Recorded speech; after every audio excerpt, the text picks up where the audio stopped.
Full Contact. In association with Mitsubishi Motors, drive your ambition.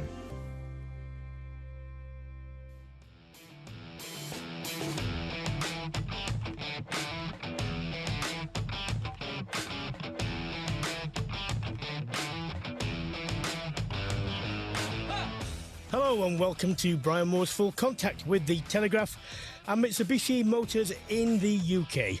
Well, we're just 32 days from the start of the 2019 Rugby World Cup in Japan, and we're with you every Monday here on Full Contact for the entire build-up and throughout the tournament. Wales got their revenge over England with a win in Cardiff, and in doing so returned to the top of Rugby World's rankings. Eddie Jones says they're now favourites for the World Cup, and we'll speak with the former Wales and Lions prop Adam Jones to see if he agrees. France kicked off their World Cup preparations with a comfortable win over Scotland in Nice, a lot more comfortable than most people thought it was going to be. Philippe Saint-André, the former French coach who was in charge last time France were at the World Cup, he'll be speaking to us about their chances this autumn and about his new academy.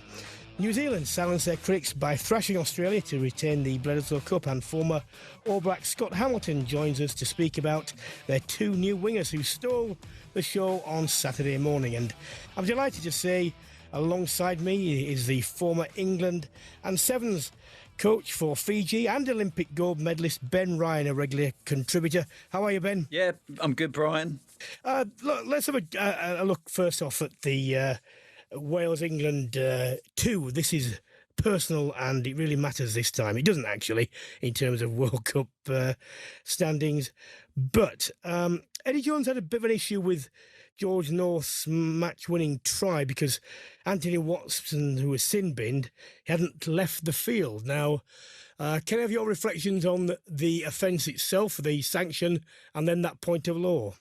Yeah, so under law, he should have left the field. But, you know, as we know, under law, lots of things should be applied at the moment, and they're not. So it was one of those where England, you know, you always need to be aware of what's going on and have your head up. And did you think it was a penalty? I mean, a yellow card? I'm not sure about that. I guess the referee had to say that it was the deliberate knock-on, and therefore that's where they can go to a yellow card. And his hand kind of came out. So the issue I've got with those is I think it's like one of the ones where you have late tackles.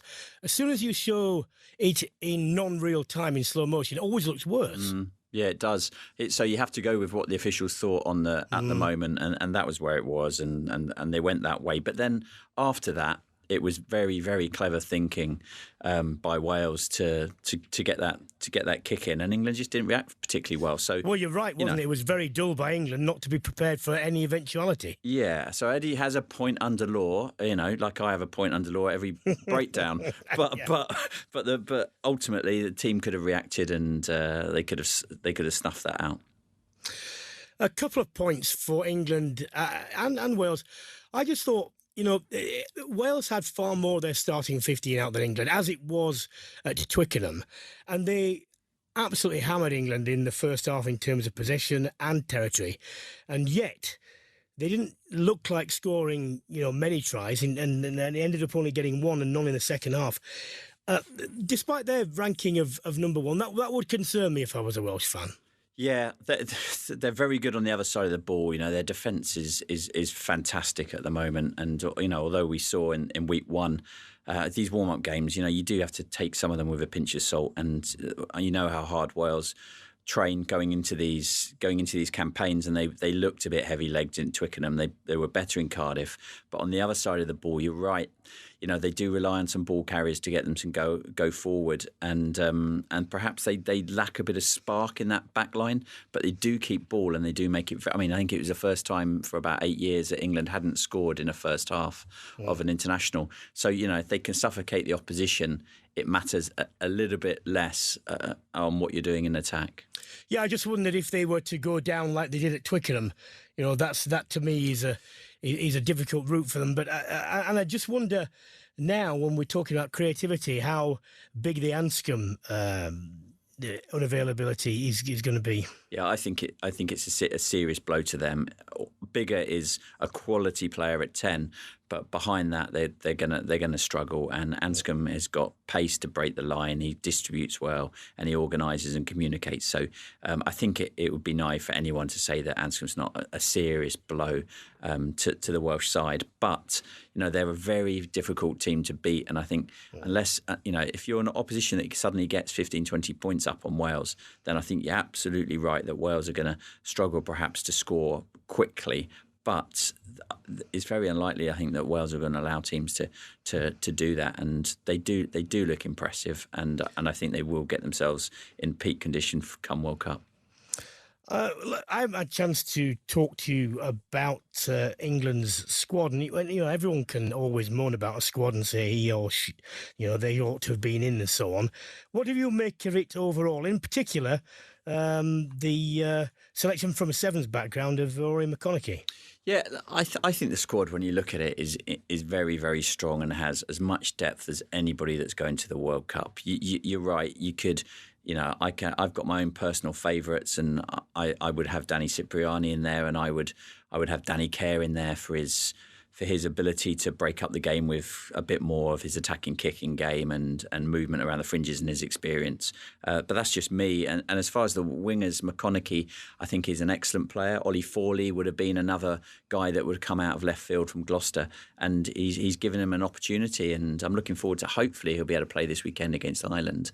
But he's a good player. We are blessed with depth in pretty much every position, which is it's the first time for a long time, isn't it, that England have gone into World Cup properly stacked like that, and with the availability of a starting 15 which will have the requisite number of caps which you need, and it has been historically proven to be the case to actually succeed. The other thing is this.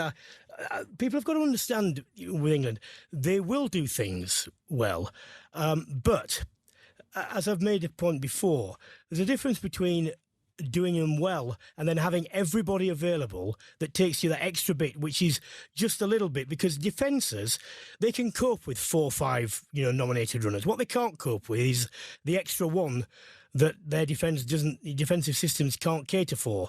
And therefore, if you have just 2, maybe, even say Sinclair and Mako Vunipola not playing in the starting 15, they could be the 2 which just break the opposition back in defence, because you can't cover everybody. No, you're absolutely right, and England do have good variety in all of that. And you look at, I spend a bit more time looking at backlines, and you do see there's been no Jack Nowell or Johnny May playing so far, or Farrell, and all those guys offer another level on top of that. I'm not sure why. Well, okay, he's got his reasons why he's continuing playing Elliott at fullback. I still think he'd probably end up by the end of the World Cup having Watson there with those 2 wingers playing, and Elliott Daly maybe shifting into the midfield or coming on as an impact. That for me, we've got some amazing individuals, but the backline as a unit hasn't fired yet. And there's lots of good reasons why not, because they haven't settled into a 10-12 in particular that they've had week in, week out. But they're running a little bit out of time just to see, I guess, tick that box for me. Yeah, I just wondered, because you're right about that. But then again, given that they haven't played what is going to be the starting backline at all, as far as they're nowhere near, are they, at the moment? No, they're not. I just wonder when is he going to play them? Presumably, they've got to have a running. Will it be Ireland? Will it be Italy? I think it might not be until that Italian game, and then that he's actually perhaps gambling a little bit that some of those group games might also give him a bit of inertia outside the French and Argentina game, and the French looked a handful at the weekend. So I think he has gambled with that, and obviously you'd expect in training that they've put their full back line or what he thinks is into training. I know it's not the same as games, but it swings and roundabouts, isn't it? There's the risk of not doing that. There's the reward of actually catching teams on the hoof, because they wouldn't have had as much time to analyse. Seeing Farrell and Tuilangi playing at 10, 12, and Slade or Daly at 13, and the 2 wingers back in. So it's got its pros and cons for sure. And I think you will know this just as well as anybody. When you're in tournaments, you can catch people cold, and people do leave things, in reserve. But as you say, they gamble against, whether or not they've got the enough familiarity. That's the sort of thing. But these are the decisions which coaches are paid to make, aren't they? They are, and I think it's moved on a lot. So if you look at some of the teams where you could think how successful they were with like a Gregan, Larkham, Little, Horan, those sort of combinations that you've seen over the years in different guises. Whether now they would have been analysed a lot, that they would have had to up their game to play even better. I'm not sure, but I do know that. I think that the depth is there, the understanding will be there, and the conditioning will be there. So if they can make sure that their backline is operating well and clearly understands what they're trying to achieve, then there's no reason why what Eddie's doing is absolutely the right thing at the moment.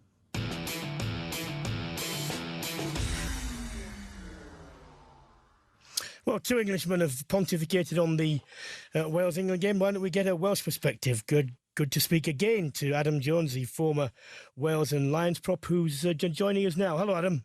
Morning, Brian. How are you? I'm okay, mate. Look, Eddie Jones, after the match, said Wales are now favourites to win the World Cup now. Whether you... What do you...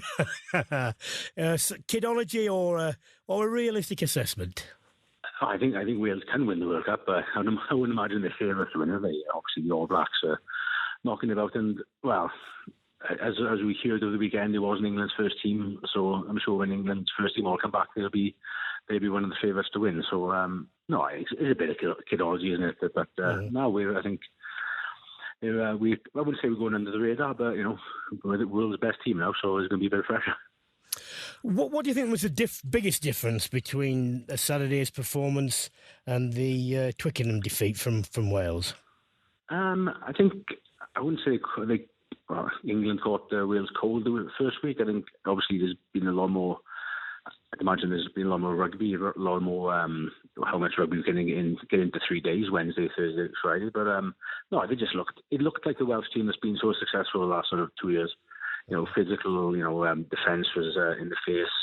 Every sort of contact area, it was a scrap and a fight, and obviously the try was.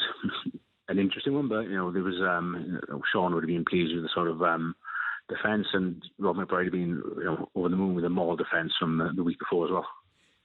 Hey, Ben Ryan here.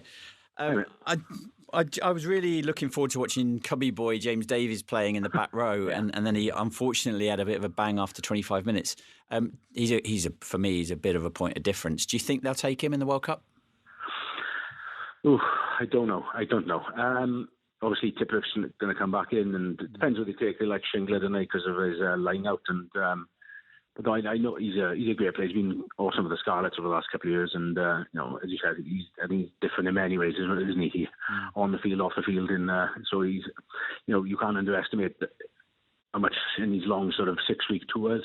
A character can keep the morale going. You look at these sort of Andy Powells and these type of James Haskell, these type of guys who are always up to send him into someone. So no, I think he's out of a player. But I thought I'd done the videos and outstanding when he came on, and he's going to go. Tipper will go. So it's I guess it's going to be a bit of a fight, isn't it, between a few more people. Well, obviously Faltao's out now, so it's may open the door a bit for Cubby. Well, someone else who's also out, unfortunately, is Anscombe. Now, Bigger was named man of the match, and he's a very good 10. We all know that. What do you think of the depth below him? Because Wales are going to have to draw on that now. Yeah, I think we're probably a lot deeper than certainly, the my side of the ridge now up in London would know with Jared Evans and Patchell. I think they're two very good players. They're both playing a lot for their clubs. Jared Evans, more your sort of traditional Welsh 10, if you want, and a bit younger, but Patchell, he's played a lot of rugby, a lot of experience now, and he's played in big test matches. But look, Dan was fantastic on the weekend, and we can afford to lose him. But no, I don't think we're not. We're still pretty deep behind, even though we haven't got Anscombe, who's a bit of a rock star doing the Six Nations. 2 tests coming up against Ireland, which will, that's a fairly hefty workload against two different and good opponents. What do you think Warren Gatland will be looking for out of those games, besides the win, that's, obviously? Well, I'm assuming everyone's going to play. I think you've got to look to start the two props who came off the bench. They're going to probably start at some point. Rob Evans will come back. For me, you've got to. I guess you've got the big four now, but you've got to rest Ken Owens, you've got to rest Alan Wing, you've got to rest John Davis, and Dan Bigger now as well. I think otherwise, probably Liam Williams if we've got to throw to. So I think we've got to wrap our superstars in cotton wool for the time being, and maybe start them in the second Ireland game. But I think those four guys, Test match Lions, are not going to, it's not going to take a lot for them to get back into the swing of things. So for me, I think it's just playing out, sorting any patterns out, getting a set piece right. Obviously, there's going to be a few changes, but it's good to test ourselves and see Ireland, who's one of the better teams in the world. Adam, great to speak to you again. Thanks very much, mate. Cheers, right. Ben, Ireland have got England up next. What sort of team can we expect Eddie Jones to pick? What will he be looking for out of this game as opposed to the first two, do you think? I think he's just going to continue in the same vein that he's done it. He'll mix and match a little bit. It's going to be really interesting to see whether he just keeps Farrell away from most of the action until the World Cup. And there's a strong argument that he should do that because of what's behind under him. I'm not. My view is England won't win a World Cup if George Ford's us the starting 10, and so for Farrell, he's probably the most important positional player in that squad to protect, and he doesn't hold back in games, particularly those Ireland matchups. So there's an argument again to keep George Ford running at 10, or put in who might be your next up. Who do you think will be the next up? Well, it's interesting. Obviously, given the selection is not an out-and-out one. Piers Francis has played there before. Henry Slade played age group at 10, and he was a very fine age group 10. And so they might be looking at him maybe slipping in there and giving him a run in a kind of a what-if scenarios. I suppose will come up for coaches as well in the next 2 weeks. Because that's a great point you've just made there. The what-ifs, because game to game, if you've got 3 or 4 days to prepare, it's not ideal, but it is a lot better than when you have to do it on the hoof, for the last 20 minutes or middle 20 minutes, which can lose you a game, can't it? Yeah, it can. And in these friendlies, that's the wrong word to use, but in these games that aren't in the World Cup, there isn't, there is the ability for coaches to do things tactically like this that they just can't do in a November International or Six Nations or World Cup. So he will have looked at that. He would have looked at the back-to-back game programme and seen what he might hope would be his selections if there aren't any injuries and the games go his way, and he's going to be testing some of those things out. And, that's what they're there for. You need an element of getting that match fitness back, and trying out your combinations. But then that's another strand for the coaches to use is those what-if scenarios. So you've just got a little bit more certainty on, that exact scenario that we just talked about. If you suddenly lose, you have to have a third place fly half playing for a large portion of the game. Who's in the current squad? And they're the sort of things that I think they'll look at. Full Contact, in association with Mitsubishi Motors. Everyone's ambitions are different. You can climb to the top, or you could take on uphill battles of a different kind. You can explore for hundreds of miles, or you could begin a bigger journey. You can make time fly, or you could make it stand still. The Mitsubishi SUV range. Drive your ambition.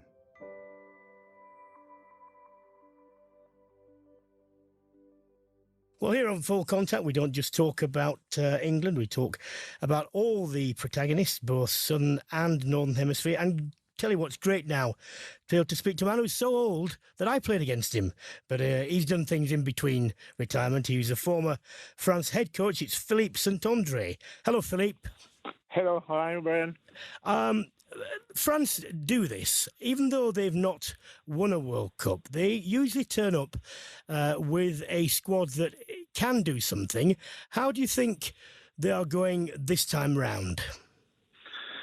To be honest, I was quite impressed about the first game Saturday in Nice against Scotland. They play well. we know that for the last 2 years with the top 14 or a lot more French players playing, so we have much more depth in our squad. And they work very hard for 6 weeks, and they look fit, they look strong. And he was not the first team of Scotland. He was more the second choice. But they play quite well. One score 6 tries, didn't concede the points, and I think we can be quite a surprise in this World Cup. The number 8, Gregory Aldrit, made a big impression. What can you tell us about him? About Aldrit. Which player? Aldrit, the number 8. Number 8, Aldrit. Yeah, he's playing for La Rochelle, and he's a strong runner. He breaks tackle. He can play 6 or number 8, and after a big preparation of 6 weeks, because the top 14 is so long that sometimes the players don't have the time to have a good pre-season. But he looks very fit. He's very, very strong, and you can play around him because he's quite good in the offload, and he's young, and he's very talented players. And for me, he was probably the best player on the pitch Saturday against Scotland.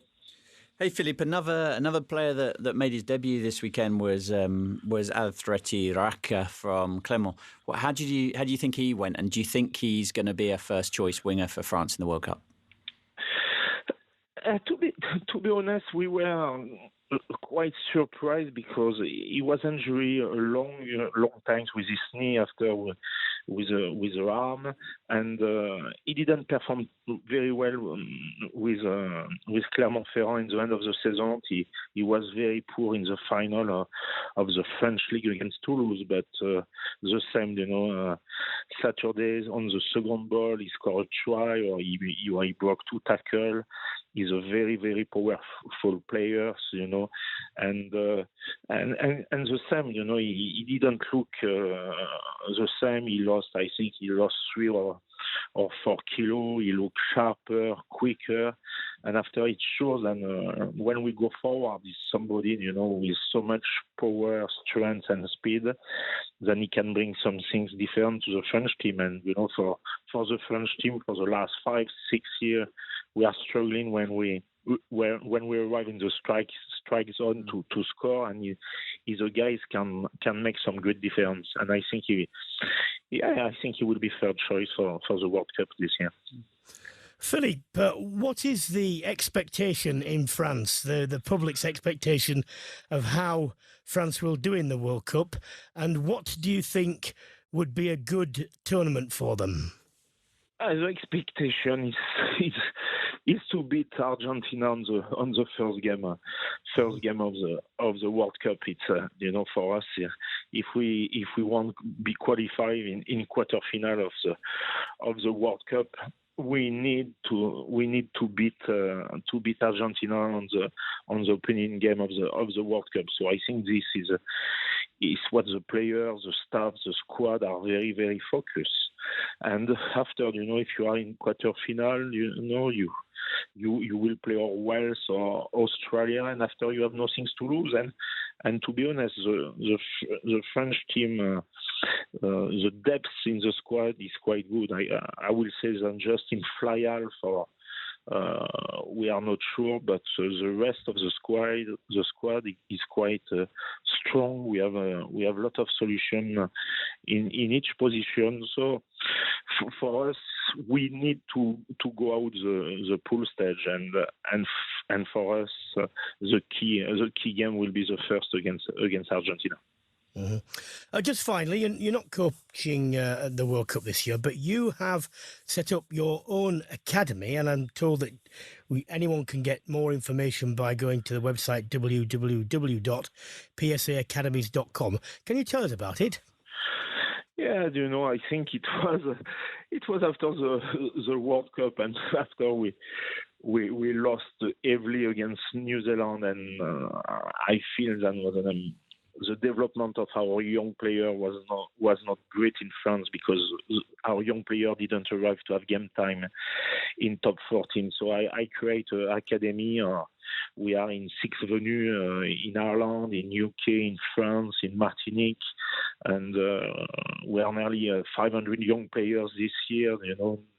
Nearly 12 different nationality, and we play rugby, language, but also the way to be a gentleman. I think the rugby it's for me it's very, very important, and you respect your coach, you respect the game, you understand the rules.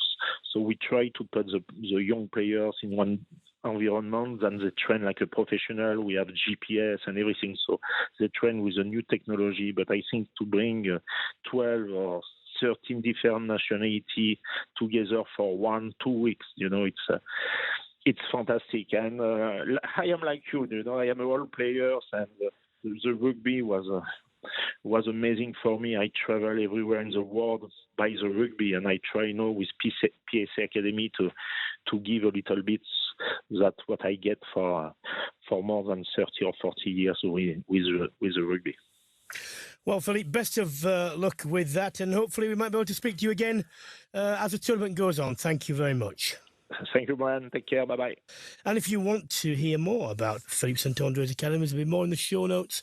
Scotland, Ben, look, not great, well, in fact, awful start to their World Cup preparations, but I did make the point when I was writing about it that they've had so many injuries to so many key players, and unusually in 2 or 3 positions. They've had the first choice 3, 4, 5 out, that when you assemble them, you're going to have trouble getting the squad balanced, and never name the starting 15. It's going to take a little bit of time, so perhaps not panic as much as the result and the performance suggests. No, I'd agree with that as well. I don't think they should panic.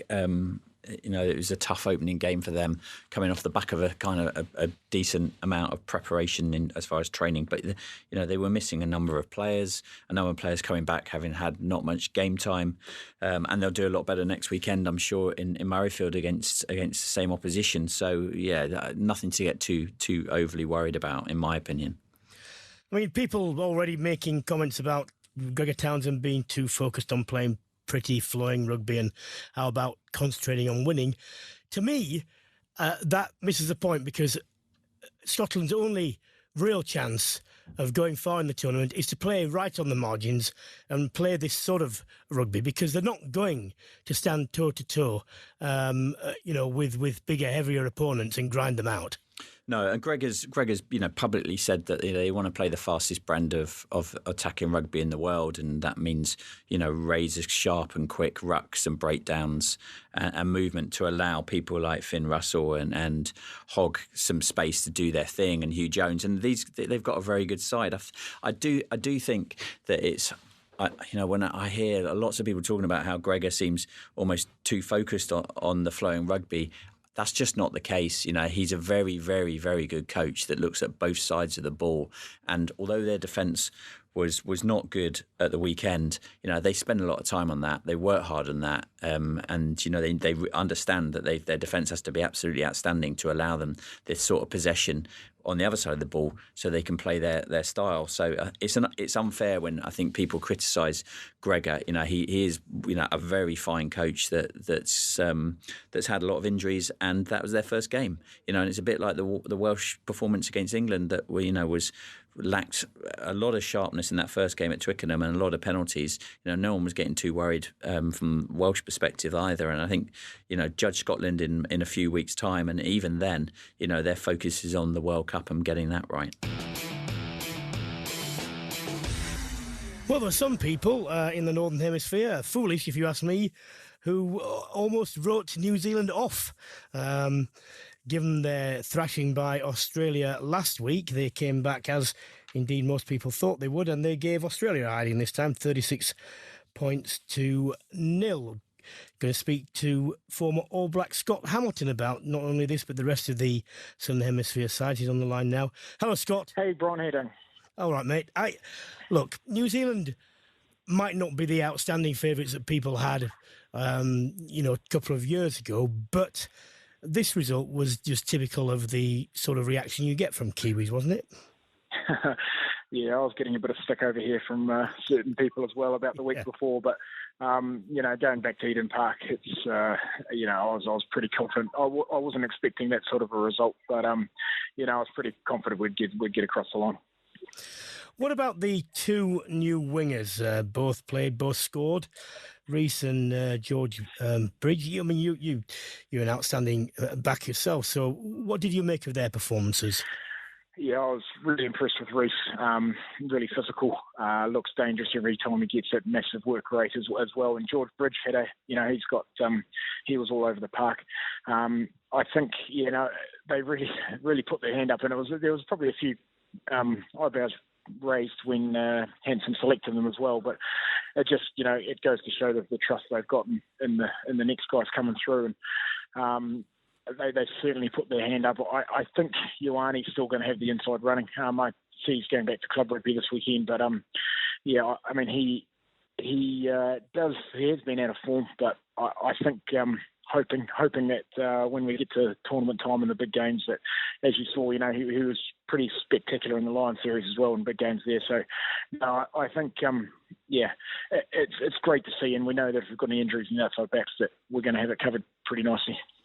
Now, New Zealand are quite capable of doing this because they are quite ruthless in their selections, and if they don't feel Ioane is there or thereabouts, they're quite capable of not picking him. Is that a serious prospect?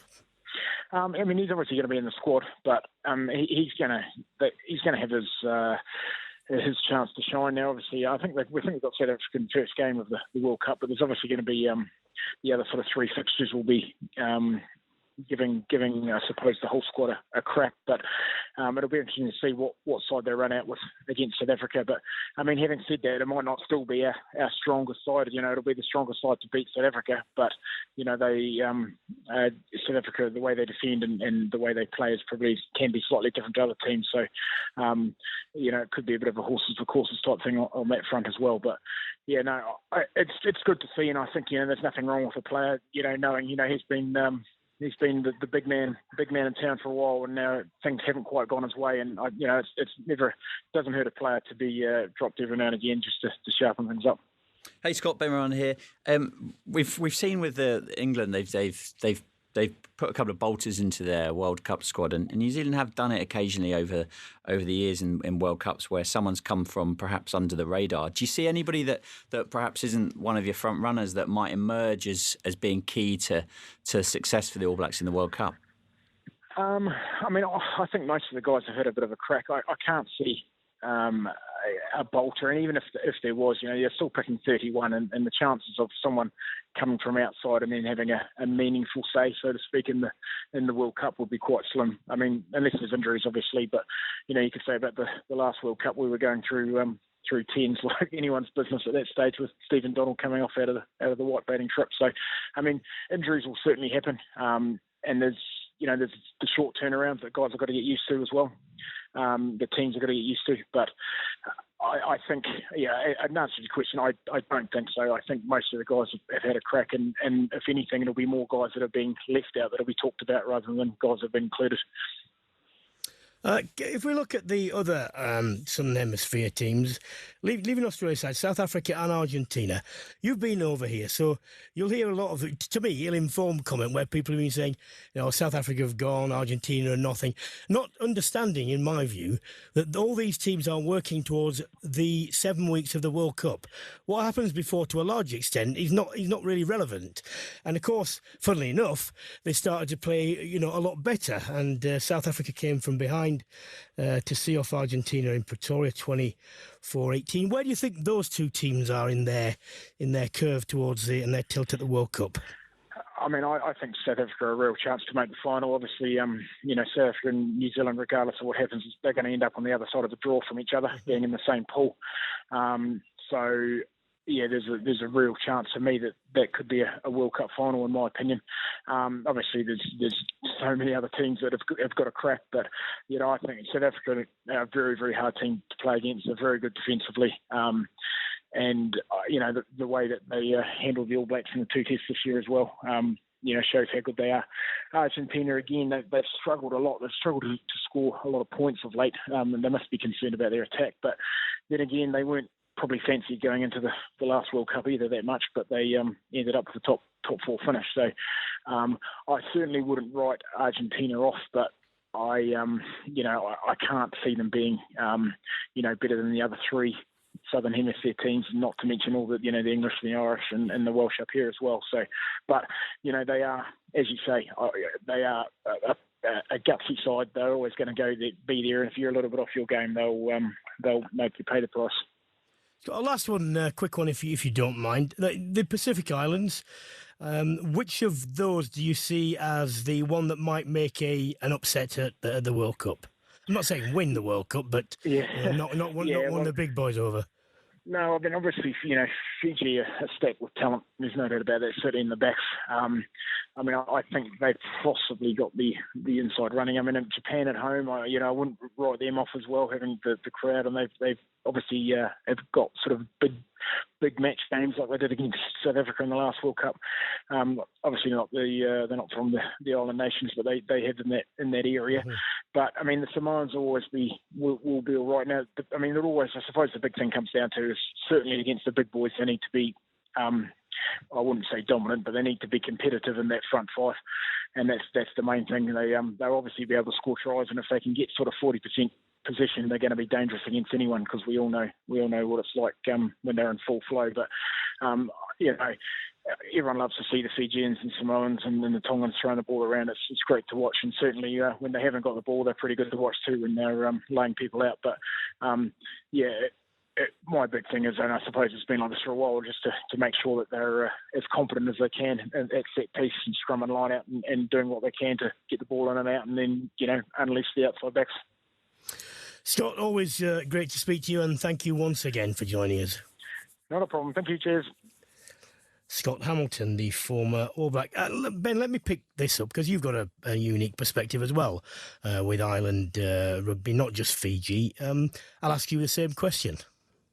Yeah, I think Fiji will go well. Their warm-up games have been pretty good against New Zealand Maori All Blacks, and they sneaked through in terrible conditions against Samoa last weekend. They're obviously against Australia and Wales, and I think Australia is first up. And if Australia put the sort of performance they put in Perth, then Fiji just haven't got enough to be able to deal with that. And in the final game against Wales, it will depend on whether Fiji can get some inertia and some momentum, and Wales have 1 or 2 injuries, and it might open the door.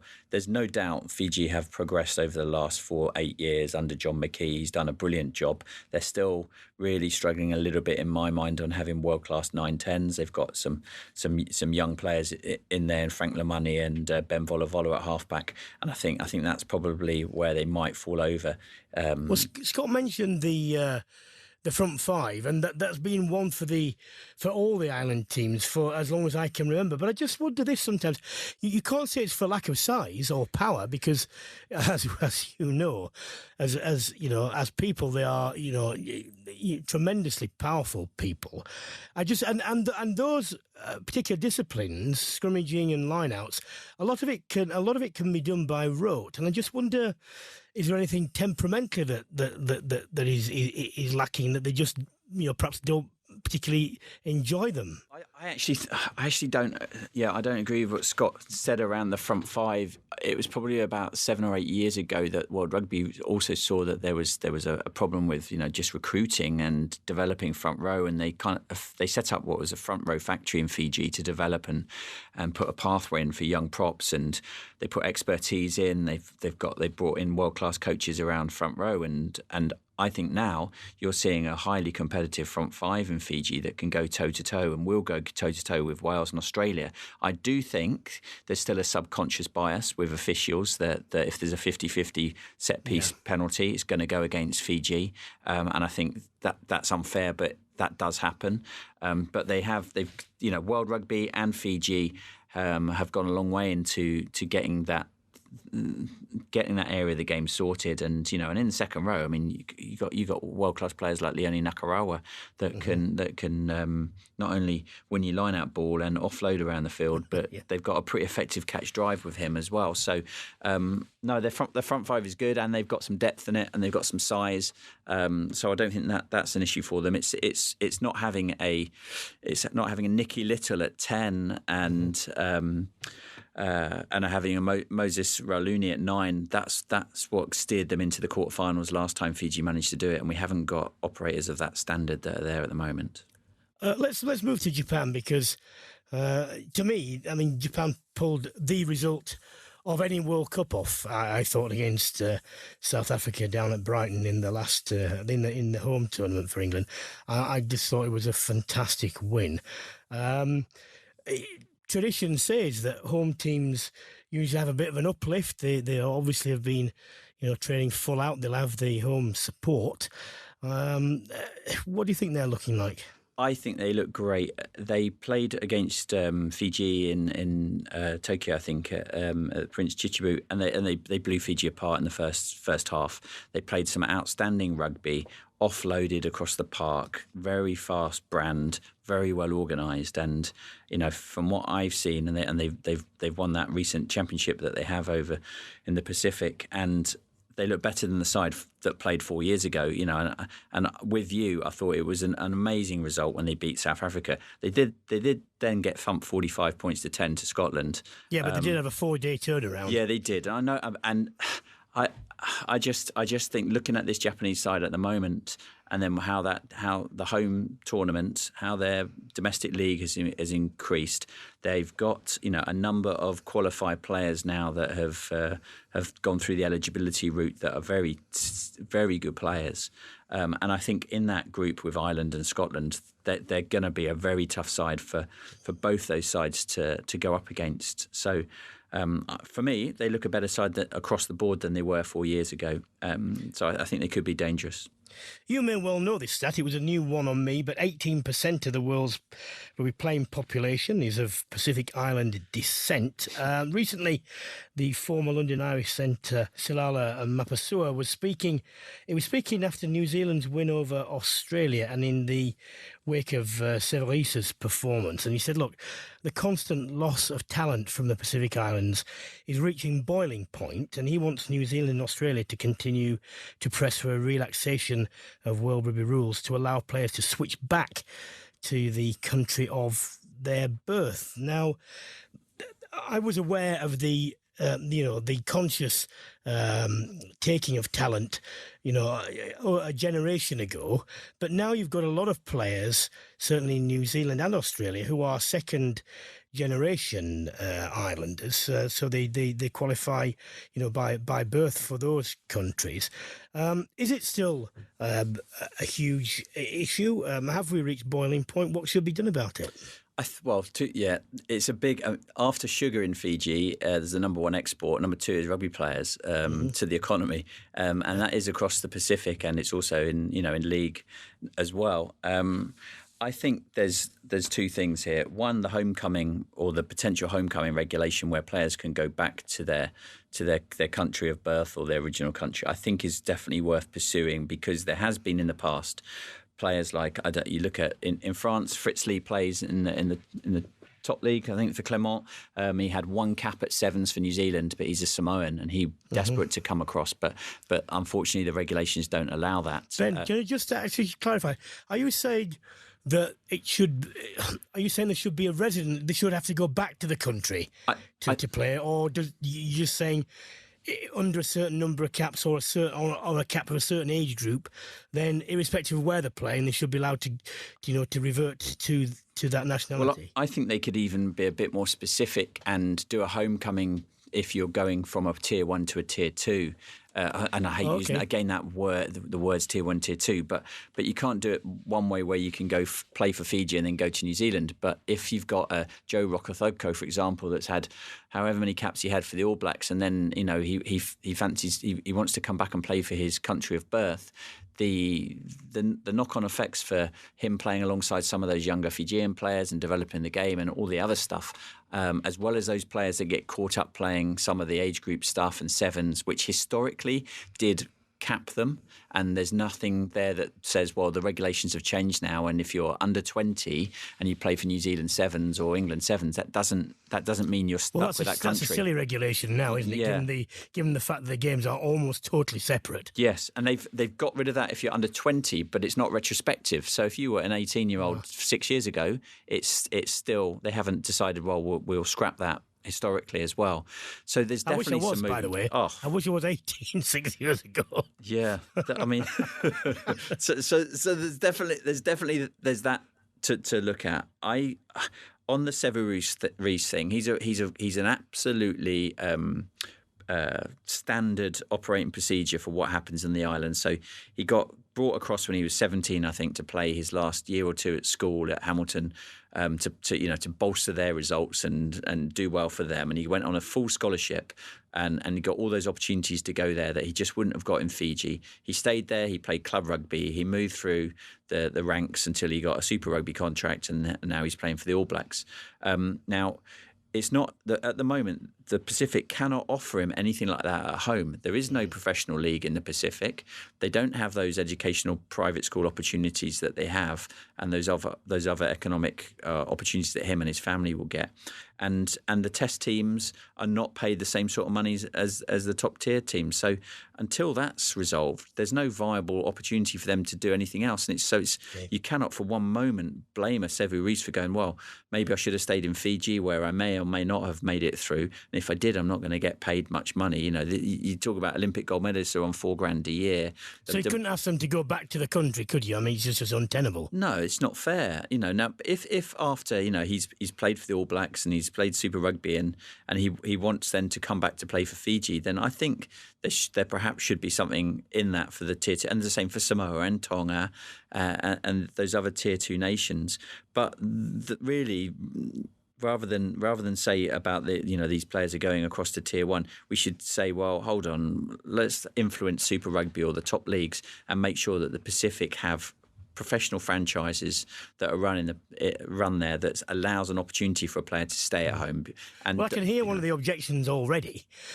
People will be saying, you've got to have the same rule for everybody. And I would say, why?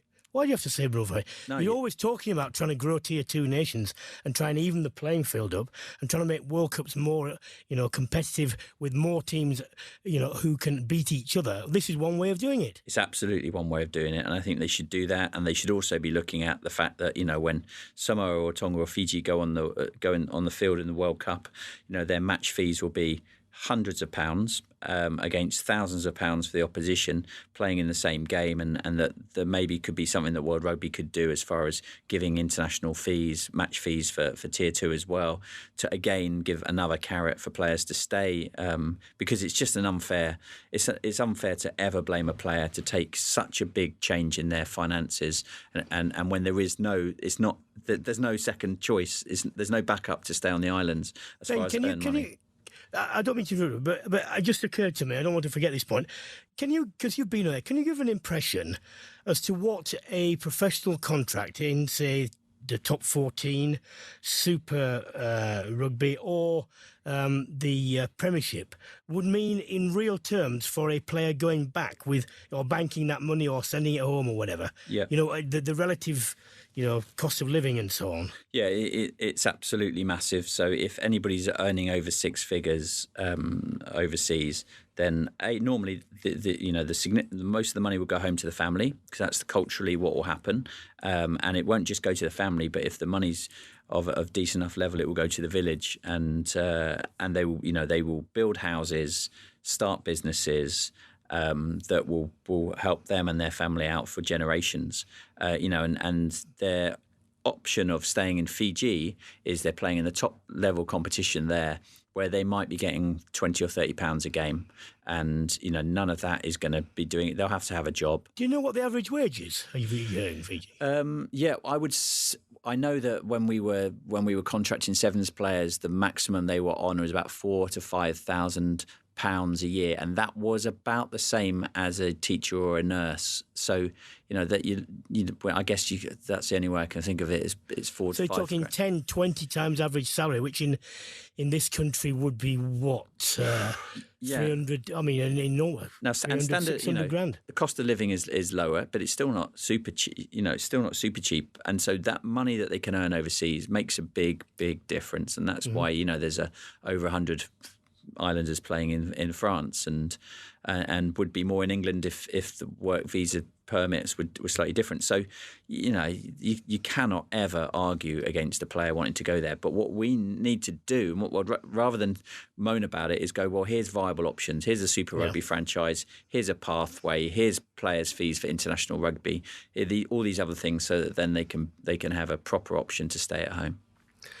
Well, unfortunately, we can't put the world to rights, as we usually try and do that, Ben, but we've run out of time. So that's all we have time for this week on Brian Moore's Full Contact, in association with the Telegraph and Mitsubishi Motors in the UK. Thank you to my co-host Ben Ryan, and thank you to all our guests as usual.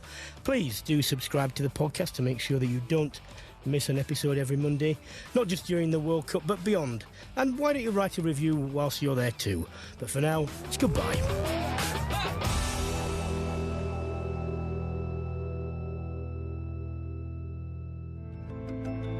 Full Contact, in association with Mitsubishi Motors. Drive your ambition.